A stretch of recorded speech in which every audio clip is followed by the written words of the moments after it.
Hello tout le monde, c'est Dorian de Mister Prépa. On se retrouve là pour une analyse des maths ECT BSB. C'est une épreuve qui est importante pour les étudiants en ECT. Si vous n'êtes pas en ECT, c'est quand même intéressant de regarder cette vidéo parce que c'est un très bon anal, notamment pour les étudiants en maths appliquées ou même pour les étudiants en ECG de manière générale qui sont en fin de première année notamment parce qu'il y a quand même pas mal de notions de révision ou même euh, pour justement travailler un petit peu sur les différents annales de concours, c'est assez intéressant. Petit partage d'écran pour voir actuellement, ça s'affiche juste là, l'importance des maths TBSB, puisqu'il y a quand même beaucoup d'écoles qui l'utilisent. Grosso modo, il y a trois épreuves de maths pour les étudiants ECT, il y a les maths écrit comme dans un premier temps, il y a les maths ESCP, notamment pour les écoles top 10, comme on le voit actuellement à l'écran, et ensuite il y a les maths BSB, donc qui valent quand même pour beaucoup d'écoles, à l'instar de Brest, BSB, l'EM Normandie, le SC Clermont, Excelia, ICN, INSEC, c'était derrière mon écran l'ISC Paris et SIBS. Donc c'est quand même une épreuve qui est assez importante, un coefficient qui est moins important que les maths ESCP, mais tout de même il convient de la réussir pour justement prétendre à une admissibilité dans l'une des écoles de la BCE. On a actuellement à l'écran, pardon, le sujet qui s'affiche, donc voix techno, donc les maths BSB sont assez intéressants parce que voilà, ça récompense, j'ai envie de dire, les élèves qui sont assidus, qui travaillent tout au long de l'année, qui sont rigoureux, et on a rarement, en tout cas, de mauvaises surprises, même si là on avait un exo sur les probas qui était peut-être un petit peu déroutant comparé aux années précédentes, mais on va justement se plonger dessus. Donc là, on a déjà une première question, donc assez classique, exprimer la matrice A à l'aide des matrices DN. Donc on voit qu'il y a quand même des similitudes, hein. On voit que le 2 de la matrice D, il est présent au sein de la matrice A. On voit voilà qu'il y a quand même des éléments qui sont assez flagrants, qui peuvent sauter aux yeux. Donc ça, c'est assez intéressant et logiquement une question qui n'est pas trop complexe pour les étudiants. Il doit y avoir ici un seul n et peut-être un 2D, je pense, à vue d'œil, en tout cas, parce qu'on a un qui apparaît ici. Non, en fait, c'est assez flagrant, je suis assez bête, pardon. A est égal à D plus N directement, en fait. On le voit comme ça, donc ça va, c'est assez facile. Vérifier que DN égale N. Donc là, c'est du calcul et ensuite on doit calculer ND et on doit voir si elle commute ou pas. Si elle commute, ça veut dire que dn égale nd. Donc c'est ce qu'il faut voir. Ensuite, donc là, on nous parle ici du binôme de Newton, un grand classique qu'il faut absolument maîtriser. Et après, c'est parti. On va dans le vif du sujet. Donc première méthode, donc là, du calcul avec des suites, pas de grandes surprises. Ici, on a un calcul de somme, peut-être la question la plus dure de cette première partie. Enfin, les sommes avec du n-1, bah, ça peut être un petit peu déroutant pour les candidats en T, mais en tout cas, en toute logique, une question 3, une question 4, une question 5 qui est, je pense, à la portée de pas mal de candidats. Peut-être ici l'expression de AN qui est peut-être pas hyper évidente, mais on peut essayer de se battre et d'essayer de chercher pour trouver justement AN en fonction de N. Heureusement que c'est un petit peu téléphoné et qu'ils ne disent pas exprimer AN pour tout n appartenant à un entier non nul. Donc heureusement voilà, qu'ils nous précisent ça, ça veut dire que si on n'a pas de n, ben on est un petit peu dans la mouise, mais bon logiquement, il n'y a pas trop de soucis là-dessus. Donc une question 7 un petit peu plus complexe, pareil ici, une question 8 qui est peut-être pas forcément évidente pour beaucoup de candidats. Peut-être ici une idée de télescopage qui peut être présente pour trouver le résultat. Déduire des questions précédentes que Cn est égal à 2 exposant à n-1. Donc là, ici, on a quand même des éléments un petit peu qui sont donnés sur cette question 8.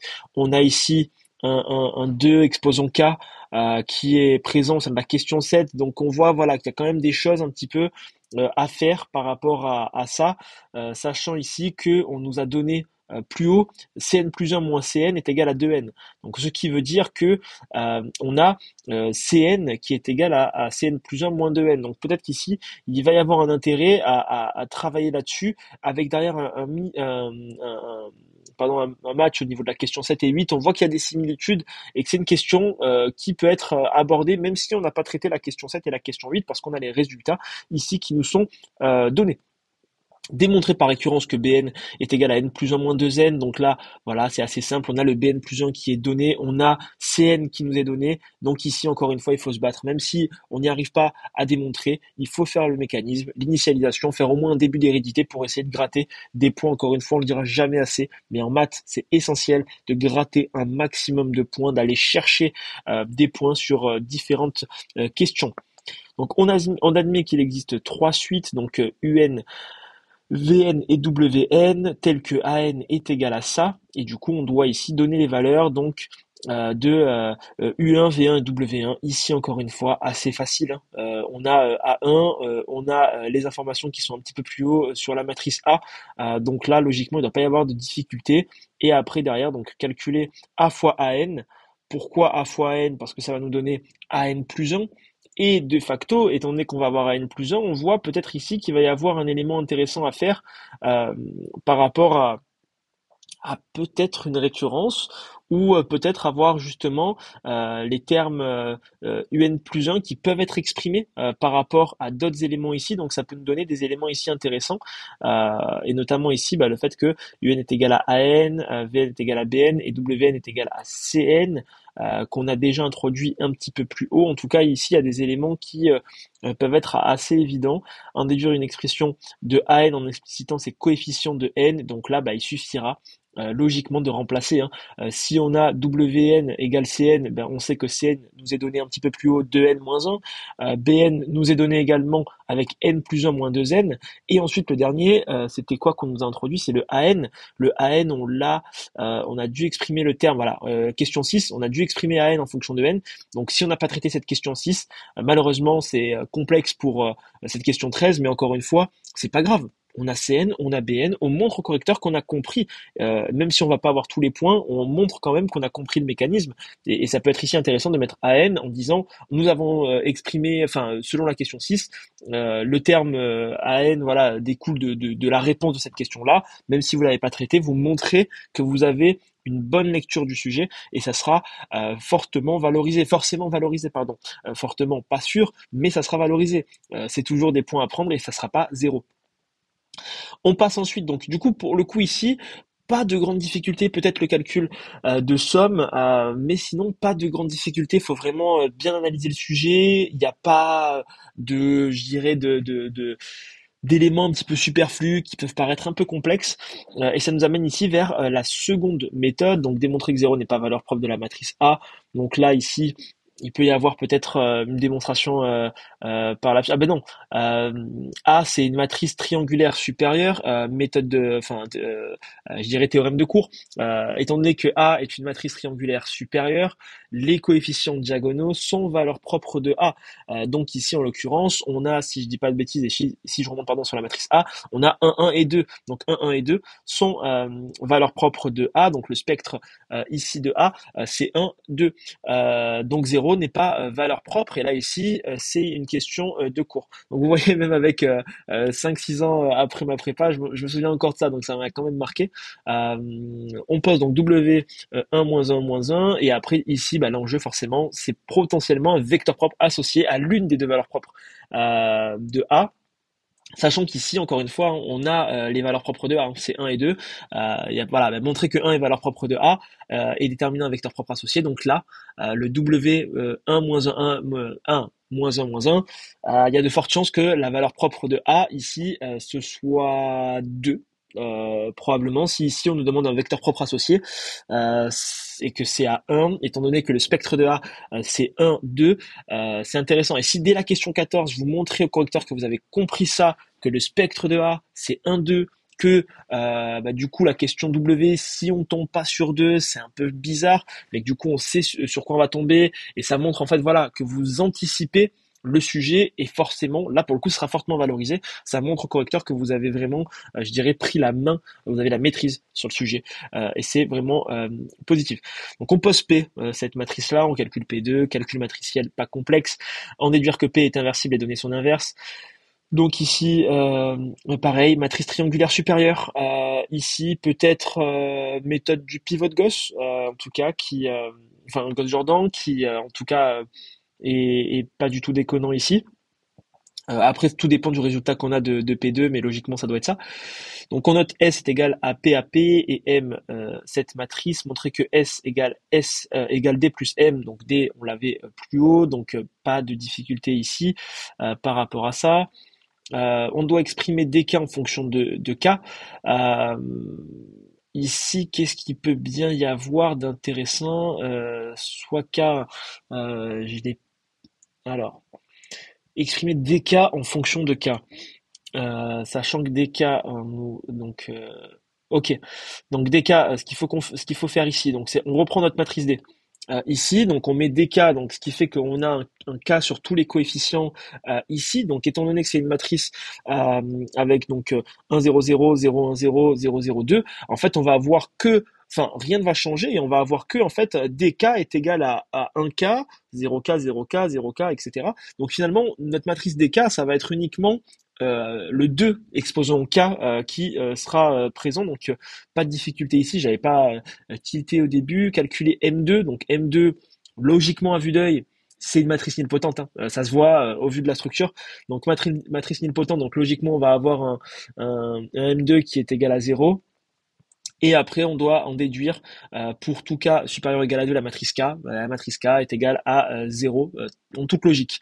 Je l'ai pas calculé, mais encore une fois, c'est les mécanismes et les automatismes, j'ai envie de dire, qui sont toujours présents. Ensuite, donc, montrer que MD égale DM, donc là, pas de difficulté. Et après, on va avoir ici une petite question, non, pas très complexe, hein. On pose ici donc cet élément-là, exprimer n-1 en fonction de n, donc c'est pas compliqué. En fait, on reprend les éléments qui sont posés juste ici, vous le voyez sur mon écran, donc juste là. Et en fait, derrière, on va remplacer, hein. Donc n factoriel sur 1 factoriel, ça fait 1 fois 1, donc ça ne bouge pas. N moins 1 factoriel, donc n1 en toute logique ici, ça nous fait n factoriel sur n factoriel, c'est égal à 1. Euh, alors attendez, j'ai peut-être une bêtise. Euh, Ah non, non, non, effectivement, n factoriel, pardon, sur 1 factoriel, n moins 1 factoriel. Donc, c'est égal à n, pardon, n moins 1, n factoriel 1, pardon, c'est égal à ça, logiquement. Formule du binôme de Newton, montrer que pour tout n appartenant à n, on a ça. Donc ici, encore une fois, étant donné qu'on a fait notre calcul juste avant, qu'on a les éléments, donc ici, il faut bien redire les éléments, que ça commute, c'est pour ça qu'on a montré que MD égale DM, pour montrer que ça commute. On a M qui est une matrice nilpotente, donc on a ici, en fait, le seul élément qui est présent, c'est N1. N1, on a vu que c'est égal à N. Et c'est pour ça du coup qu'on obtient ce résultat-là. Donc là finalement, même avec une bonne lecture sur la 24, on avait, je dirais ici, un pré-shot sur la question 23. En tout cas, hyper intéressant cet exercice, très guidé. Donc ça rassure, je pense, pas mal les candidats. Il y a pas mal de choses à faire, il y a pas mal d'éléments, je dirais, relativement classiques. Donc franchement, un sujet qui est quand même assez intéressant. Exprimer Sn en explicitant ses coefficients en fonction de n, ok. Donc là, pas trop complexe. Démontrer qu'on a pour tout n, pardon, entier cet élément-là. Donc là, pareil, récurrence, encore une fois, classique. Démontrer que récurrence, surtout que on a déjà un petit peu traité ces éléments-là antérieurement, et déduire une expression de AN en explicitant ses coefficients en fonction de n. Donc ici, on a la matrice, enfin on sait à quoi ressemble la matrice Sn, c'est du calcul ici. Sn c'est égal à Dn plus Nm, donc pas de difficulté à première vue, c'est du calcul. Et on peut d'ailleurs faire cette question-là. On peut faire cette question-là, d'ailleurs, la question 27. Ah non, oui, ok. J'avais pas vu. La question 25, forcément, ici, qu'il faut faire et qui est un préalable. Effectivement, mais du coup, voilà. Même si on n'a pas réussi cette question 25, qu'on peut difficilement faire la 27, on peut quand même réussir sans expliciter Sn, pour montrer qu'on a quand même des choses. On peut peut-être essayer de se battre avec le terme qui nous est donné, enfin, grâce à la formule du binôme de Newton, le Sn égale Dn plus Nm. Donc il y a des choses à faire ici. Donc exercice 1, sur 2 pages, 27 questions. Voilà, je pense qu'il y a quand même facilement un bon 2 tiers des questions qui sont quand même à la portée de tous les candidats. Donc il va y avoir une différence qui va être faite sur les questions, je dirais, qui sont un petit peu plus techniques, mais franchement, 20 questions qui sont quand même assez classiques, pas de grande surprise, et où les candidats peuvent aller chercher un maximum de points. En tout cas, j'espère, et je pense que c'est un exercice qui a été traité par la grande majorité, pardon, des candidats. On a ensuite un exo 2 donc avec différentes fonctions. On a trois fonctions qui nous sont introduites, F, G et H. On a des graphes, les graphes qui sont forcément toujours un peu déstabilisants pour les candidats, mais ça fait bien évidemment partie du programme. Donc là ici, pas de difficulté, hein, on doit associer les fonctions à la courbe directement. Donc là, en fait, c'est pas compliqué, hein. Ce qu'il faut faire, c'est remplacer le x par un réel. Il faut voilà se remettre dans les réels. Donc là, c'est égal ici. Donc là, par exemple, pour tout x appartenant à 0, 1, donc là, par exemple, en fait, ce que je fais, c'est que je remplace, donc pour la question, c'est vrai que vous voyez pas ma souris, je suis désolé, mais pour la f, en fait, voilà, je vais remplacer x par 0, donc ça nous fait 1 sur 1, donc f de 0 égale 1, donc là, je vais regarder quelle matrice j'ai f de 0 égale 1, en fait, je le vois, c'est ici, c'est le graphique B. Donc le f est égal au graphique B, et du coup, je pense qu'il faut quand même faire les calculs. Donc on va remplacer par 0 partout, ce sera plus simple. La matrice h de x, du coup, on a 3 sur 1, parce que 1 plus 0 au carré, ça nous fait 1. Donc h de 0 égale 3. Donc h est égal au graphique A. Et enfin, pour la G, on a donc pareil ici 2, et c'est exactement ça, G de 0 égale 2. Donc on a ici assez aisément répondu à cette question 1, qui est pas très complexe. Donc expliciter pourquoi les graphiques A et B ne peuvent pas représenter une densité de probabilité. Donc là ici, il faut revenir sur les trois classiques de la densité continue en un certain nombre de points, etc., etc., pour voir apporter une justification par rapport à ça. Ensuite, calculer I donc sur 1, 0, donc sur un ensemble fini, cette intégrale de g de x, donc là ici, une question calculatoire et en déduire que g est une densité de probabilité. Et d'ailleurs ici, hein, on le voit, hein, rien qu'à la lecture des questions, en fait là on me dit le graphique A et B ne peuvent pas être une densité. Donc forcément, si G est une densité, ça veut dire que le graphique G, voilà, c'est le C. Donc bon, même si la question 1 était quand même relativement simple, on voit qu'il y a quand même une cohérence et ça nous rassure de se dire ah yes, je sais que j'ai bon parce que la question G c'est une densité. J'ai vu que le graphique C c'était celui qui était associé à G, donc yes, ça me rassure. Donc là, ici, on introduit ça, la fonction de répartition. Donc là, voilà, c'est du calcul, c'est du cours. Calculer P de x inférieur ou égal à 1 demi, calculer l'espérance, donc voilà. Ici, il faut juste être au clair sur la partie calculatoire, bien préciser la convergence pour démontrer ensuite l'espérance de x. Voilà, pas de difficulté. Une question qui est, enfin, un exercice qui est assez rapide en fait, hein, finalement, qui est assez rapide pour introduire ici les densités. Un exo 3 qui est celui qui a causé un petit peu plus de problèmes pour les candidats parce qu'ici on avait des probas discrètes et un exercice qui était quand même assez long, un énoncé qui est assez long, mais encore une fois, toujours se dire comment traduire en français des éléments qui peuvent paraître abstraits ou qui sont complexes. Donc là ici l'enjeu, c'est de vraiment bien traduire l'énoncé en français. On nous dit bien que les deux parties sont indépendantes, donc ce qui est rassurant, ça va. S'il y a deux parties mais qu'elles sont indépendantes, ça veut dire que voilà, je peux complètement squeeze une partie ou alors dès que j'y arrive pas, je peux partir sur une autre partie, donc ça c'est rassurant. Et après derrière, voilà, on se plonge dedans.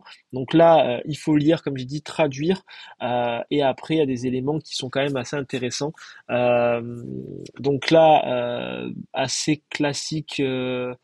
Donc lors d'une partie, Alice obtient PPF et Bob obtient PF lors des lancers de leurs pièces. On a noté P pour pile, F pour face. Décrire la composition de l'urne, les valeurs de X et de Y. Et enfin, donner le vainqueur de cette partie. Donc là, pour gagner du temps, on va pas relire tous les éléments de l'énoncé. On va le passer en revue assez rapidement. Donc on a une loi donc reconnaître la loi de X et celle de Y, rappeler les valeurs de leur espérance respective. Donc là, on a une question de cours. Et ici, on a, c'est quoi X? Donc X, le nombre de boules placées dans l'urne, et Y, le nombre de boules placées par Bob dans l'urne. Donc finalement ici, j'ai l'impression que X et Y, ce sont les mêmes, euh, ce sont les mêmes, j'ai l'impression. Ok. Donc, à votre avis, quelle est la loi justement ici qui est associée? Quand même, quand on a un tirage, est-ce que c'est avec remise? C'est assez classique, hein, ce tirage avec remise. Euh, ah non, une urne vide. Chaque joueur lance la pièce autant de fois qu'il possède. Euh, pour chaque pile obtenue, il place une de ses boules dans l'urne. Alice est déclarée gagnante lorsque l'une contient strictement plus de boules rouges que de boules vertes. Sinon, Bob est déclaré gagnant et on note X le nombre de boules placées dans l'urne. Donc ici, c'est quand même téléphoné hein, sur la loi que c'est. Donc ensuite ici, on a donc recopié le tableau suivant en donnant la loi de X. Donc ici, on a quand même quelques indications et bah, pareil, hein, on a déjà on voit par rapport à P de X égale K que déjà X ne peut pas être une loi Bernoulli, que ça peut pas être une loi géométrique, si je dis pas de bêtises. Donc là, voilà, on a quand même, en tout cas, des indications si on arrive à bien lire l'énoncé, encore une fois, dans sa totalité. Comparer l'espérance de X et de Y, lequel des joueurs semble favoriser. Donc là, encore une fois, on s'appuie sur l'énoncé et on compare E de X et de Y qu'on a donné précédemment. Une question de Python d'ailleurs que je n'ai pas évoquée, mais voilà, où il fallait enfin remplacer plutôt ici, où R, ça doit être logiquement, c'est égal à quoi R? Ah voilà, c'est le R des randoms, ok. Donc le jeu est-il équitable? Si on nous pose la question, c'est que généralement ce n'est pas le cas. Mais encore une fois ici, il faut faire le calcul et voir. Sachant qu'Alice a remporté la partie, quelle est la probabilité que Bob n'ait obtenu aucun pile? Donc là, il faut voir ce qu'il en est encore une fois par rapport à l'énoncé. Et on va le passer assez rapidement. Ici, on a le classique proba avec nos suites. Donc là, voilà, ça rassure les candidats. C'est tombé à Ecricom, ça retombe à BSB, ça tombe assez régulièrement en réalité. Euh, ce type de format avec, je dirais, un petit peu des arbres probabilistes. Donc c'est intéressant et ça rassure les candidats. Donc voilà, il n'y a pas trop d'éléments ici. On s'est pas penché sur la notation, mais voilà, on peut quand même réussir à faire des questions. Je pense une partie 2 qui est peut-être un petit peu plus à la portée que la partie 1 parce qu'on est sur des éléments moins abstraits, on y arrive un petit peu plus. Euh, on a ensuite ici une équation à résoudre, donc là voilà, ça va. C'est pareil, une question qui peut être intéressante et on voit hein, des similitudes. On a x est égal à moins 9x plus un tiers et on a ici quelque chose d'assez similaire. Donc on voit que cette fonction, enfin cette équation pardon, va nous être utile pour la suite. Donc ensuite, on pose UN est égal à AN-L, montrer que UN est une suite géométrique. Donc après avoir calculé UN, déterminer une expression de UN en fonction de N pour tout N. Donc là, voilà, il faut se replonger un petit peu dans nos basiques et après en déduire une limite de AN. Une fois qu'on a exprimé AN en fonction de N, donc logiquement, on va tendre vers un tiers, hein, on va tendre vers un tiers en toute logique. Et c'est pas déconnant hein, quand on voit là ah non c'est pas un tiers pardon ça va être 3 dixièmes le 0,3 mais on voit voilà qui c'est assez cohérent par rapport à ce qu'on a dû démontrer précédemment. Et enfin, donc exo 1 pour rappel de l'algèbre avec des matrices, un exo 2 qui portait sur une densité, l'exo 3 qui portait sur des discrètes et une deuxième partie sur la partie proba associée aux suites et un exo 4 portant ici sur l'analyse. Donc c'est intéressant, on voit que c'est quand même un sujet qui est encore une fois assez complet, tout le programme grosso modo est balayé, il y a un petit peu de Python qui est parsemé. Est-ce qu'il y en a d'ailleurs dans cet Exo 4, ce qui serait pas du tout déconnant? Absolument pas. Donc finalement, il n'y a pas tant de Python que ça sur cet exercice, enfin sur ce sujet, pardon, ECT BSB. Mais en tout cas, c'est intéressant. Donc ici, on a une fonction pardon qui peut être un petit peu voilà abstraite pour certains candidats, mais encore une fois, il faut juste se dire que bah, le n c'est voilà c'est un entier, il faut pas trop avoir de peur par rapport à ça. Et on a IN. Donc là, d'abord, on doit travailler sur I1. Donc ce qui est bien, c'est qu'on n'a pas notre FN qui réapparaît. Donc voilà, calculer G', donc là facile, on déduire la fonction F1 définie pour tout x, donc là que la fonction est une primitive de F1, donc là ici F1 c'est égal à x de moins x, donc là on a quand même des éléments qui sont encore une fois assez visibles et présents, donc ça c'est assez cool. Euh, Montrer que I1 est égal à 1 moins 2 de moins 1. Donc là, pareil, hein, on nous a donné la primitive juste avant. Franchement, c'est quand même assez sympa. Donc là, ici, il faut juste faire nos calculs, sachant qu'on a la primitive de F1.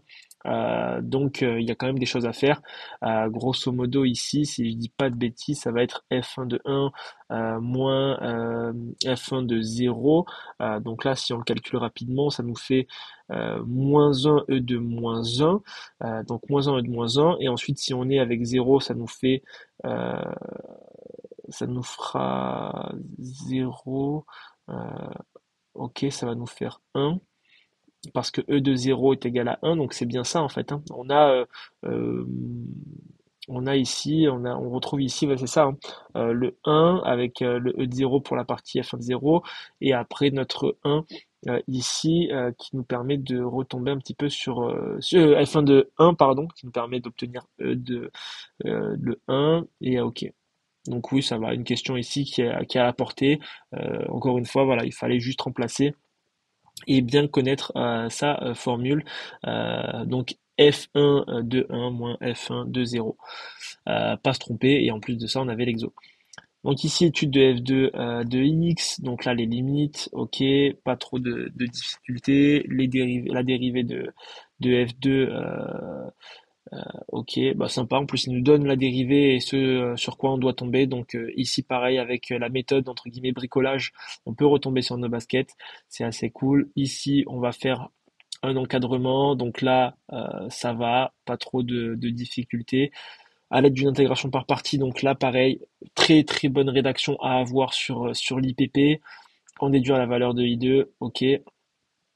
Sachant ici qu'on nous a donné logiquement I1. I1, on nous l'a donné ici. Pour I2 est égal à moins E de moins 1 plus 2 I1. Donc finalement, plus 2 facteurs de 1 moins 2E de moins 1. Du coup, ça nous permet de déduire la valeur de I2. Et là, ici, question, je pense, enfin, la dernière partie, voilà, on réintroduit ce N. Donc ça va être un petit peu plus déroutant pour les candidats.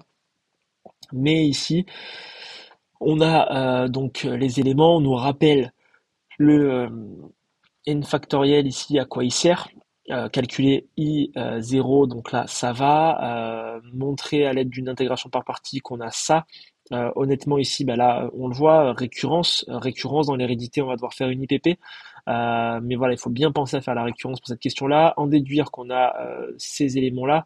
Donc là peut-être un petit peu plus complexe, plus abstrait pour les candidats qui ne préparent pas notamment le SCP. C'est plus une question en réalité type SCP, mais qui va être assez discriminante, cette question 13. Et enfin on finit sur les variations de Fn. Donc encore une fois ici, il faut se dire que n c'est un entier. Voilà, ça peut être 1, ça peut être 2, ça peut être 3. Faut pas se stresser par rapport à ça. Ensuite, ici, on fait enfin un encadrement ici de IN. Donc pareil, pas de difficulté logiquement ici. Et après, une question ici sur la limite de UN. UN, est-ce qu'on nous l'a introduit ou pas? Euh, on nous l'a introduit le UN, je me souviens plus. Je vous avoue, je me souviens plus le UN. Non, j'ai pas la sensation de l'avoir vu. Non, ok. Donc ok. En tout cas, voilà, on voit que ce UN des n k égale 0, on voit qu'il y a quand même une similitude avec notre question 13, avec la démonstration qu'on devait faire, et peut-être ici qu'il va y avoir quelque chose qui va être assez intéressant, et en tout cas ici, logiquement, il ne doit pas y avoir trop de problématiques. pour ce sujet. Donc finalement, en somme, un sujet qui est assez intéressant, assez classique. Quelques questions qui seront un peu discriminantes, qui vont être valorisées pour les candidats, forcément, qui sont les plus téméraires, les plus aguerris dans cette épreuve de maths. Le vin qui va situer, je pense, aux alentours de 75-80% du sujet, parce que quand même, il était assez abordable, hormis la partie, je pense, de l'exo sur les probas discrètes, qui est peut-être la partie qui va être le moins traitée, peut-être quelques questions, mais pareil, un sujet qui me semble finissable en 4 heures.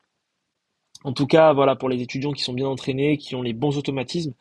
Donc, en tout cas, voilà, j'ai pris un petit plaisir à vous annoncer, enfin à vous annoncer, à vous analyser plutôt ce sujet de maths T BSB. Et vous pouvez retrouver toutes les analyses des épreuves du concours BCE, du concours écrit comme directement sur le site de Mister Prépa, sur le YouTube de Mister Prépa. Et je vous dis à très vite également sur Mister Prépa. Là, c'est toujours le moment où j'ai un petit peu de mal pour arrêter la vidéo. Et là, c'est tout bon. Non, toujours pas. Ok, là c'est